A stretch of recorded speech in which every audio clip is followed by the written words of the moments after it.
Oke, selamat datang di channel YouTube Share Knowledge. Ini sambil mendengar suara lantunan itu ya di pesantren di belakang itu. Ini kali ini Share Knowledge akan berbagi tentang manfaat belajar bahasa Madura.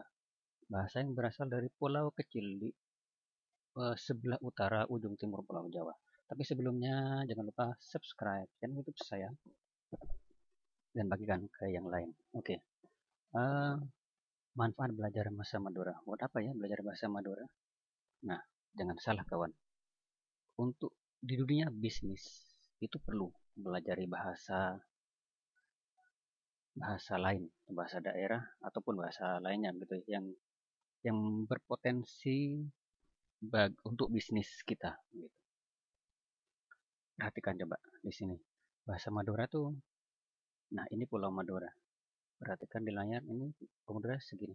Kecil memang ya. Ini Pulau Bali. Lebih kecil dia kalau dari Pulau Bali ya hampir sama ya, tapi kalau ditambah Pulau Kangen kan ini Madura juga, ini lumayan lumayan banyak ya begitu. Nah, tetapi pada kenyataannya, sahabat share knowledge, bahasa Madura itu tidak hanya digunakan di sini, di Pulau Madura ini.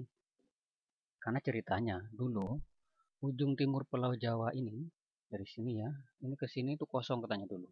Nah, karena kosong masih hutan ya gitu, ketika manusia masih jarang di pulau ini. Nah, akhirnya orang Madura itu kan punya slogan, nah semboyan. Semboyan mereka itu adalah apental ombak asapo angin. Maksudnya berbantal ombak berselimut angin. Itu semboyan mereka.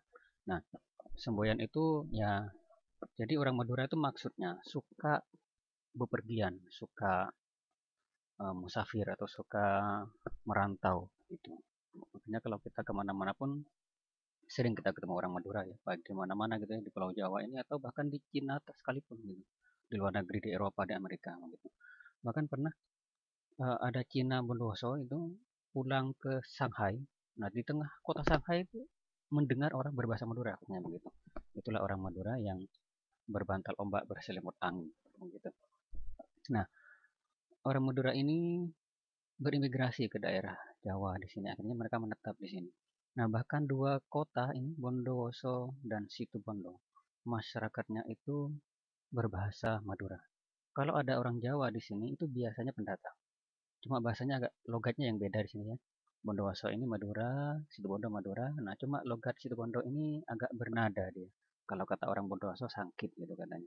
Nah, di Bondowoso ini ada juga yang logatnya sama dengan orang Situbondo, dua kota di perbatasan. Kalau nggak salah itu Kecamatan Tapen sama Kecamatan Prajekan berlogat. Gimana logatnya? Mungkin saya kurang bisa menirukannya. Kalau dia mau mengatakan saya lapar, saya mau makan, tapi tidak ada nasi. Nah, kalau orang Situbondo bilang gini, engkau lapar, tapi nyari nasi tak nemu, kok terus ngakan. Nah, kalau orang Bondoso tidak terlalu dilakukan, engkau lapar, kok terus ngakan, tapi tak nemu nasi, nah gitu. Engkau tak tahu aja. Nah, itu Situbondo kayak gitu. Jadi ditekan-tekan gitu ya. Atau bahkan ada yang kayak dipotong di tengah kalau bicara gitu. Engkau tak tahu, entah ada emak, entah ada emak, nah, itu. Ada nahnya di belakang. Kalau di Bondoso, nah, Situbondo, Bondoso kayak gitu. Nah, tentang pentingnya belajar bahasa Madura, terutama khususnya untuk dalam bisnis gitu ya. Perhatikan peta ini.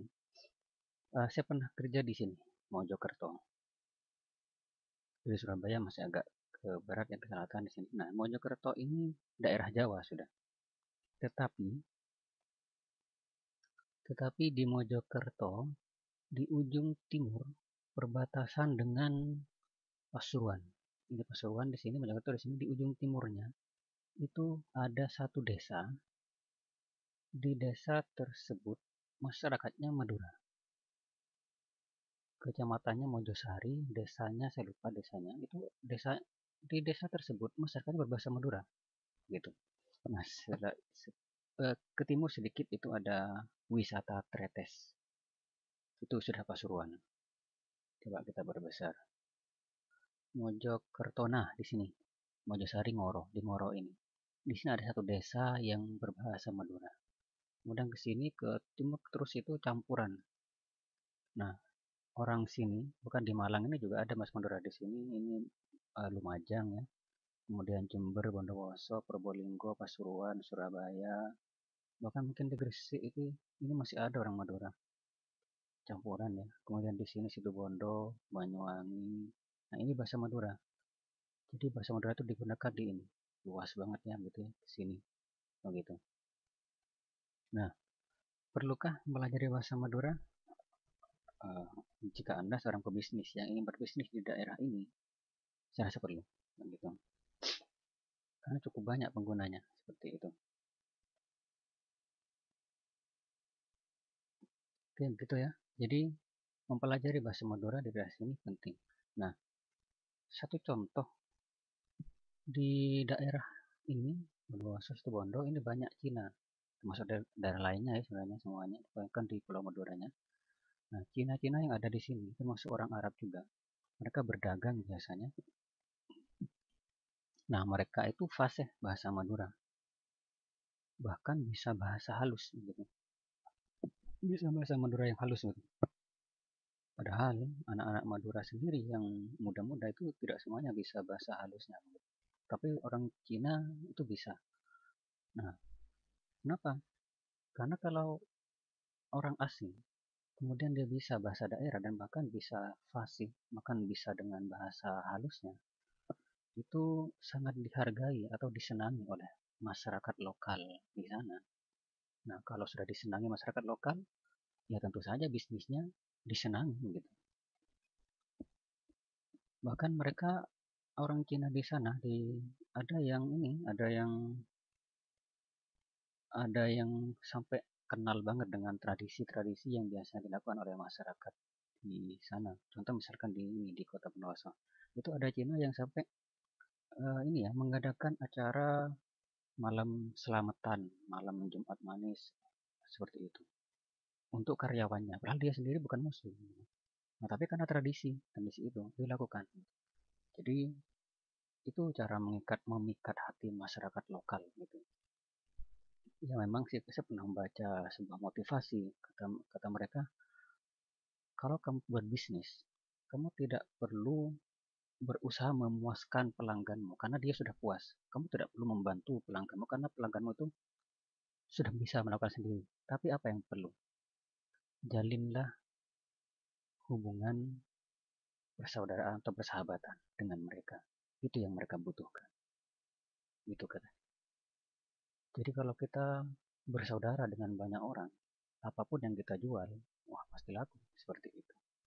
Nah, itu bisnisnya. Nah, dan salah satu jalan untuk bersahabat dengan masyarakat lokal di sini adalah bahasa Madura. Gitu. Oke. Jadi bahasa Madura itu dipakai terutama di Pulau Jawa, di Pulau Madura. Kemudian di Pulau Jawa itu di Gresik, Surabaya ini campuran, di Sidoarjo ini juga campuran. Di Mojokerto cuma ada satu desa, Pasuruan ini campuran ya. Kemudian Probolinggo ini juga campuran. Uh, tapi lumayan banyak kalau sudah masuk Probolinggo ini, Pasuruan juga. Kemudian Lumajang ini juga lumayan banyak Maduranya. Nah, Jember ini setahu saya yang yang mayoritas Jawa itu hanya daerah sini, selatan tepi barat. Kalau selatan timur ini banyak Madura di sini, apalagi tengah ke utara. Dari utara kayaknya jarang Jawanya Madura. Kemudian Banyuwangi ini juga daerah Moncar itu Madura. Kalau situ Bondowoso memang sudah 100% Madura gitu. Di Malang ini juga ada seperti itu ya. Ini wilayah Madura. Kemudian ini ada satu pulau jauh Kangean. Ini juga bahasa Madura cuma beda. Saya sendiri kurang paham seperti apa sebagian. Contoh misalkan di bahasa Madura itu kalau bagaimana ada remah di sini itu mama. Terus nanti itu di bahasa Madura deki. Tapi di sini duan. Mama, duan. Karena itu biasanya ditambah ini. Ya, itu ya tentang pentingnya belajar bahasa Madura untuk berbisnis. Oke? Itu saja dari saya. Semoga sukses semuanya dan semangat menambah ilmu. Sekian. Jangan lupa ya subscribe channel YouTube saya.